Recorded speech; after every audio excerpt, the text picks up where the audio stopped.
Most conversations about AI and finance fall into two camps, hype or fear. This episode is neither. Today, we're talking about discipline, how real M&A advisory firms use AI inside high stakes due diligence, valuations, and transaction work where mistakes are expensive. I'm Colin McKee, founder of Endeavors AI. We build structured AI workflows for financial operators, helping teams eliminate repetitive work without sacrificing judgment. If you care about using AI responsibly, not recklessly, this one's for you.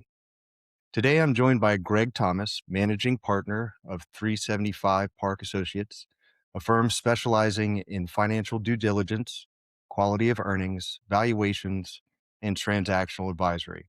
Greg, welcome. Hi, Colin. Good morning. So, Greg, for people who haven't lived inside deal work, which I imagine that's most of us, what does 375 Park actually do and where do transactions actually break? So this is where I break out the plumber's joke because people always ask me, what do I do? And I tell them I'm a plumber with numbers, but still just a plumber. So what do? We help clients mostly on the buy side in terms of vetting deals, getting behind the numbers in the companies that they're looking at, determining the proper valuation, or at least our thoughts on the proper valuation, providing strategic advice, integration support, and sometimes fractional management support. Yeah, I like the analogy, and it's a strong one. And especially in the age of AI, it's a really strong one because plumbers aren't going anywhere. Their valuation's actually going up. So Yes. keep that for sure. So when something does go wrong in that environment, what's actually at stake? Can you Well, divulge into that? the stakes can be very high. You look at, let's say, the different levels of the deals, and we're generally in the lower middle market or even Main Street deals. If you're looking at the Main Street deals, especially for the buyers or the buyers that we work with, they're either individual owner operators or smaller groups that have kind of a roll up strategy and are trying to compete against the big boys. There's really at that end of the pool, there is no room for error. And error mistakes do happen. Generally, it's because of the owner misleading, the seller misleading in their business, or the buyer coming in and having kind of a flawed expectation of how to actually operate it. In fact, that's the one thing that most folks don't talk about, and we could do a whole other conversation on that. But it's once you buy the business, that's when the real work begins, because you have to operate it and operate it properly. And for a lot of clients, that can be a struggle. And that's at that end of the pool. If you move up to the next level, let's say what's in the lower middle market, so let's say 10 million to 50 million or 10 million to $100 million deals, a few things come to play. Number one, you can stress your access to capital because you got it wrong and you're not cash flowing correctly. Number two, you can really just sideline your entire kind of strategic plan. A lot of the buyers that I work with at that end of the pool, they have kind of a strategic plan over 3 to 5 years of making acquisitions that make sense to their business to try to build out the platform. And then from there, positioning the company for exit. Just worked with it's a weird situation because it's a client and the seller actually ended up coming together, or at least the seller, the PE fund that owned the firm that was being sold, they came together as part of the spinoff eventually. And now they're kind of taking the assets they were initially trying to sell and now trying to, with our client, work on how do they operate this and how do they get the business growing again when it was in maintenance mode for just about 5 years. Wow. Yeah, so high stakes. It could be pretty high stakes, right? If Yeah. something breaks, Yeah. it's pretty important. Back to your plumbing analogy, depending on the pipe, it could ruin Yes, your sir. whole house. So kind of turning it to the AI discussion, you were experimenting with AI, you told me, all the way back in 2015, long Yes. before most of us. So Yeah. why did you start that early? Well, the thesis was that it would it would be the future.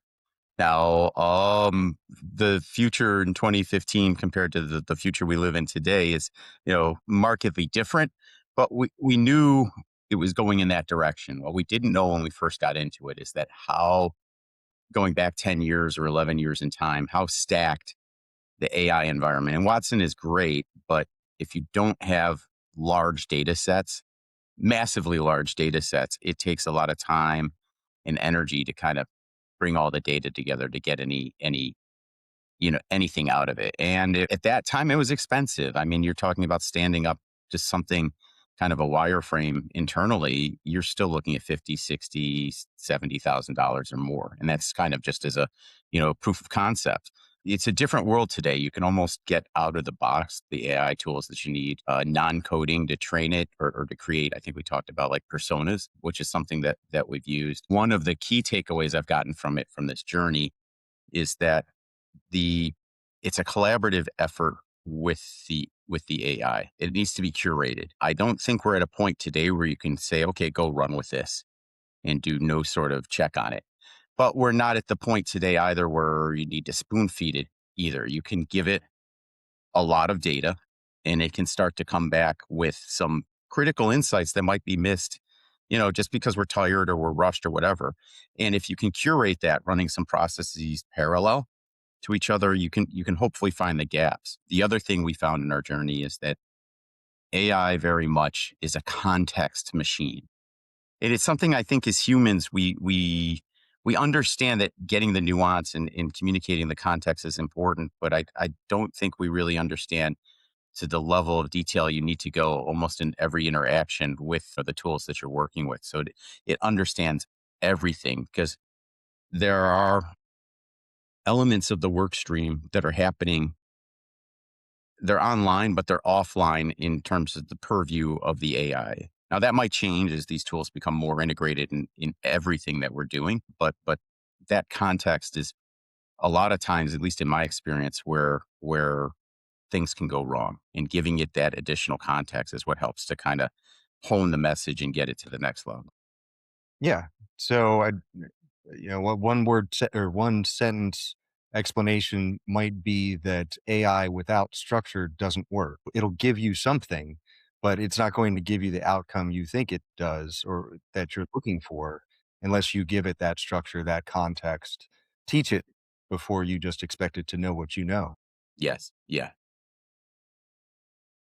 Good points. So let's go, if we could, break down quality of earnings, because that's something very super important that most people probably don't know anything about. And if I could put it into 5 stages from my quick research on it: scope, document request, first pass review, deep financial work, and then reporting presentation. Is that fair? Yeah, that's fair. Okay. And I would and in all of those, um, that you outlined, we've probably integrated AI in every one of them. Now, to varying degrees, in scoping, it's probably up towards 70 or 80%. There's still a give and take, and there are kind of like the scope frameworks that we have, but it's the context going back to the context. What about the business from my perspective? Going back through the mental Rolodex, how many different deals or similar deals, probably a better way to put it, have worked on in that space. From the AI's perspective, is what do they know or what does it know about the industry that we might not have thought of or kind of just blushed over? So we can, in the scoping, we can kind of identify those things early on. That then feeds into the document request, and that's a process today that is probably again 70 or 80%, you know, in terms of AI. We've got our templates. There's the mental Rolodex of myself and my team in terms of similar deals that we've worked on, but then there's AI really helping to kind of pull it all together and take, even with the template and all take something that probably would have been a few hours to kind of put together a document request and get it down to like half an hour or less. And then you can, generate trackers and those sorts of things. I haven't found that it's great for updating the trackers. Hmm. And part of that, I think it's that linkage with the data rooms and the documents that are coming in. And there's still an element of let's review the document maybe concurrently with AI. But in terms of the tracker itself, that's a more curated process than letting it run by itself. Though it does help with comments and truncating things and kind of getting to the point of what the comment would be in those sorts of data rooms or any sort of project tracker. So, oh, sorry, go ahead. Go ahead. Well, I was going to ask any of those 5 steps that you can be like, hands off. Okay, AI's got it. I trust you now. Yeah. We built it. Yeah. I'm sorry. I'm probably going too much into the No, details that's for fine. everybody. And Yeah. the answer is good. No, the detail, it's There appreciated. There is nothing today where I would say we've got a confidence level to let it run 100%. But there are things like you talked about, especially at the intake side of things, where we can let it run 60, 70, 80%. Then you get into like document review itself, and it's one where it's probably back to the 40 or 50% range. Where it's great at is, okay, we've got a data room with hundreds or thousands of documents. Let's review this. Let's get kind of the key points out of it. Let's start to build out a tracker.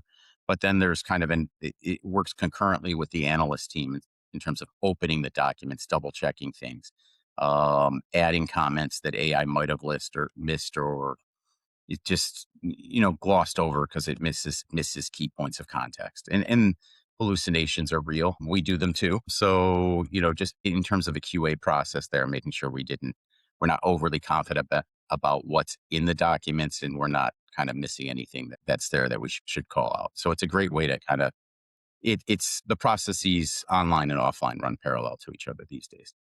Yep. So it's still not replacing judgment. It's just augmenting the process, helping you read a little swifter if you're not a speed reader, sort of thing. So, yep, makes sense. So, to our audience, if you work in finance, advisory, or professional services, and this conversation resonates, subscribe. Drop a comment with what kind of workflow that you use. Break it down. Be a part of the conversation and make suggestions on what you'd like to hear more about. We read the comments. We appreciate the feedback. So, Greg, where do you intentionally keep humans in the loop if AI could move it faster? Even if AI could speed it up, you'd much rather just keep that with a or advisor. So the modeling itself, or the financial analysis part, still to this day, we've got humans in the loop there, and we've just found that it works a little bit better than having AI running it by itself. Now, it might help in terms of setting up templates, but the actual plumber's work of going into the financials, going into the ledgers, and kind of pulling things out, that's where we're still very much hands on. And it's important when you get to things like normalizations of earnings, adjustments to revenue, and so on, that the AI can be used to sanity check things, but it's really not, at this point, in my experience, the best tool for actually running that work independently. And we're having an experienced analyst or a partner kind of looking at it makes the most sense for us. Yep.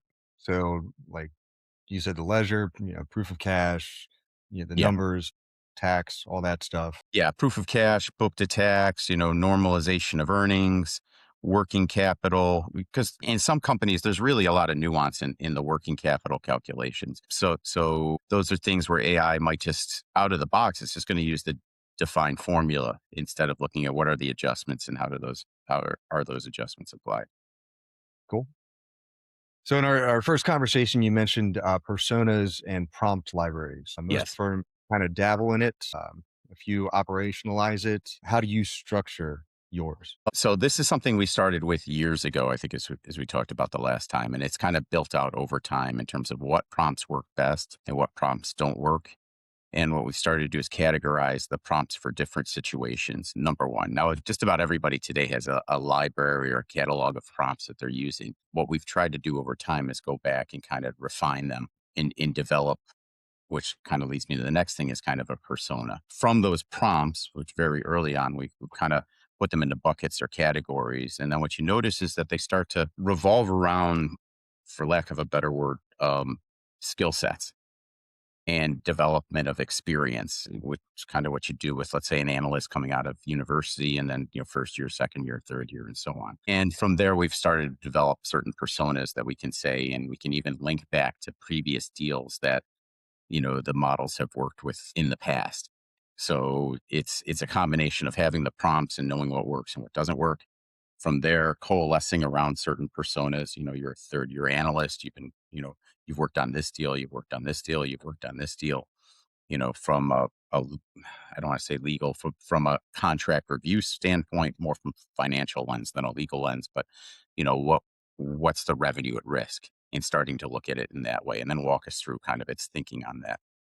The other thing that we do with the personas is your kind of a, quality assurance. So not that it runs it independently again, but a second set of eyes from a completely different, almost a sterile perspective, look at this document, QA it to the standard that we want to have it at. What are the things that kind of to call out? And that's really helped us there in terms of QA in the last turn. It's generally when the team's most rushed for time because the deadline's coming, and it's where things, small things can be missed. So it's great to just catch that and use that as a catch, as a sanity check or pressure test, however you want to put it, before we sail.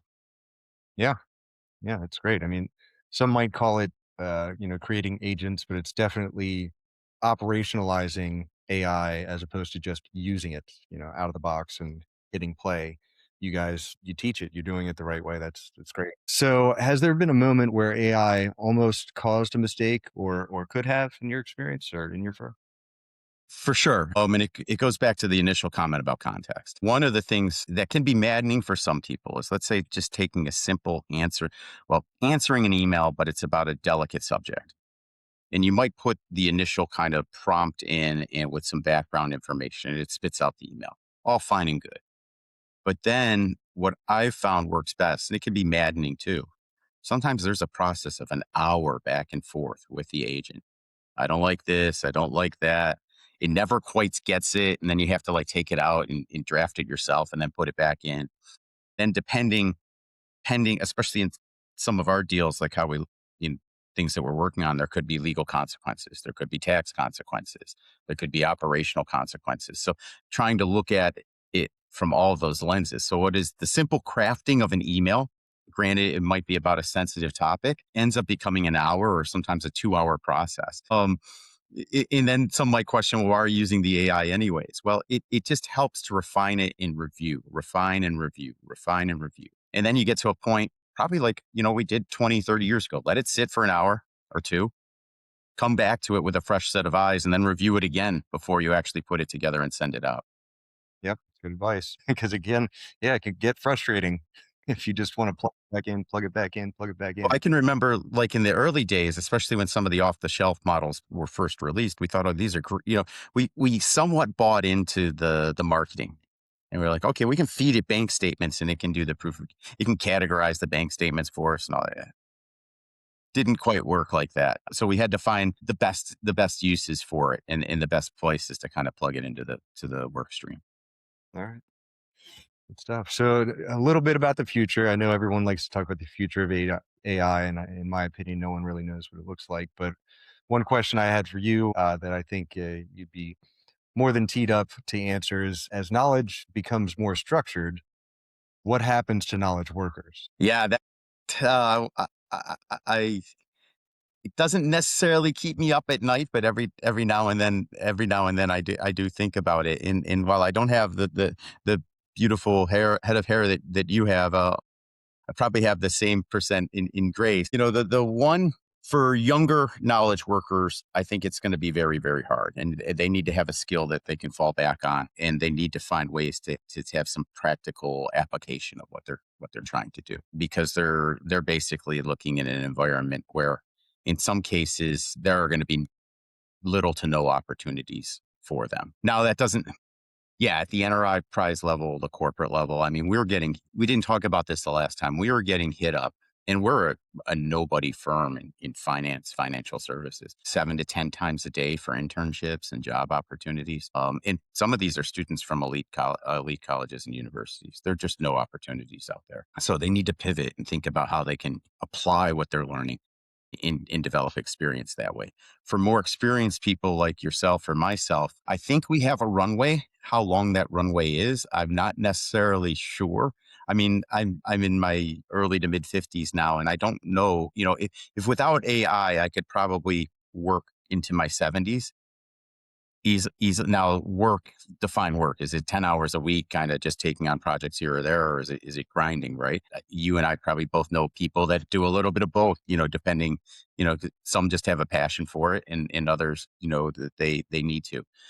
I don't know what the future looks like from that perspective, because the one downside to all that we're doing in structuring the data and the workflows and the context is that we're eventually it's a mind meld, right? It's a data dump of the 30 years or plus experience that we have in various industries into these engines. And these engines are able to then take that from the hundreds of thousands or millions of users that are putting that all together and basically create some sort of super knowledge. Now I'm probably playing it up, getting into like Isaac Asimov here in science fiction. I don't know how far we're going to go in that direction, but I think they're at the tip of the spear. There will be a lot of use cases where it can replace at least the initial interactions or value that even experienced knowledge workers brought to the table.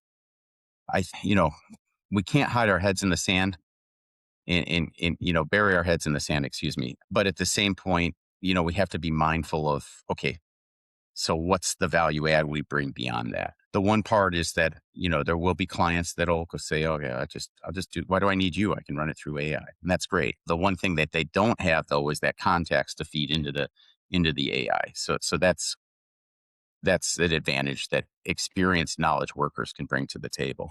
And then for the experienced knowledge workers, it's how do you leverage these tools to add even more value, to do it better, faster, unfortunately, maybe cheaper for our clients. But this is the world that we live in. Right. So you've been working with AI for over a decade now in one way or the other, and you're even still, very disciplined on how you use the tools and how you structure the tools. So if you could give one starting principle to firms that are experimenting with AI in high stakes environments, what would that be? Measure twice and cut once. If you really narrowed it down, for everybody, and it's the idea of it needs to be a curated process. I don't think today you want to risk your firm or your reputation to just having the AI run everything in a vacuum. Well said. Yeah, 100%. Greg Thomas, Managing Director of 375 Park Associates. Thank you for the clarity and for the real talk, sir. I really appreciate it.